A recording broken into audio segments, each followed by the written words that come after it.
Hello,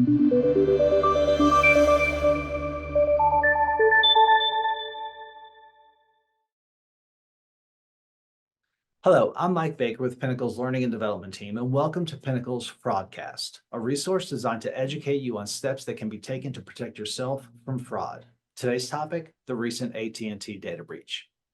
You've probably seen the news reports of a significant data breach at AT&T. Compromised data was found on the dark web and includes social security numbers for about 7.6 million current AT&T account holders and 65.5 million former account holders. AT&T says that while the data was released on the dark web in mid-March, the data appears to be from 2019 or earlier. Pinnacle wants to ensure you know what steps to take to protect yourself, whether you are affected by this data breach or not. To help with that, we're joined by Keith Thomas, Chief Information Security Officer for Pinnacle, to learn more. Welcome, Keith. Thanks, Mike. Hi, hey, before we get started, can you share exactly what your role is in Pinnacle? I'm the Chief Information Security Officer at Pinnacle. What that means is that I'm tasked with protecting the confidentiality, integrity, and availability of our client information. To put it in a simpler term, I am responsible for protecting your digital trust in us. Okay, well, it sounds like that keeps you pretty busy. So I do appreciate your time today and being on with us. So specifically regarding the AT&T breach, what are some tips people can use right now to protect themselves? There's a few different things that you can do to protect yourself. First, I would highly recommend if you have been notified by AT&T that you were impacted by this, that you go out and you change your PIN number on your account. The PIN numbers associated with your wireless carrier, whether it's AT&T or any other wireless carrier out there, are directly related to their ability to control your account. So by changing those, it's going to be very important because this will prevent a hacker from getting a hold of your account and taking over your wireless phone number and using it for themselves for things like SIM swapping, where they insert themselves into your text message so that they can start receiving all of your messages as if they were you.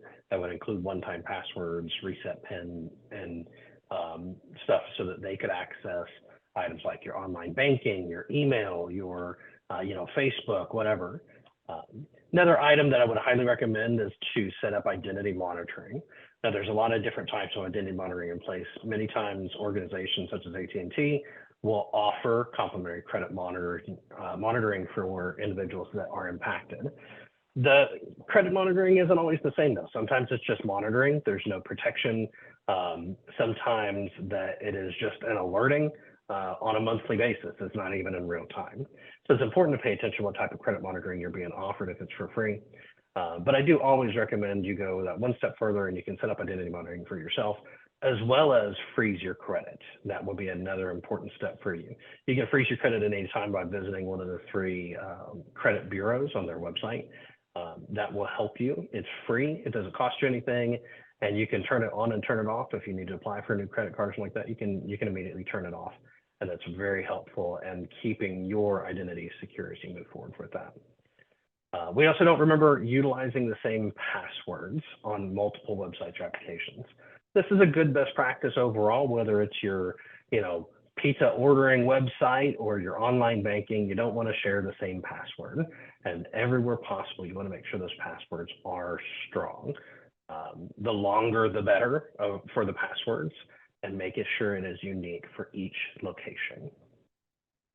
Outside of that, anytime we have large hacks like this, whether it's AT&T or anybody else, they do seem to be becoming more and more frequent, especially over the last several years since the pandemic hit. So you're going to want to take normal steps, like if someone calls you pretending to be AT&T, you don't provide any information. Be genuinely careful about what you discuss with them. When in doubt, hang up the phone.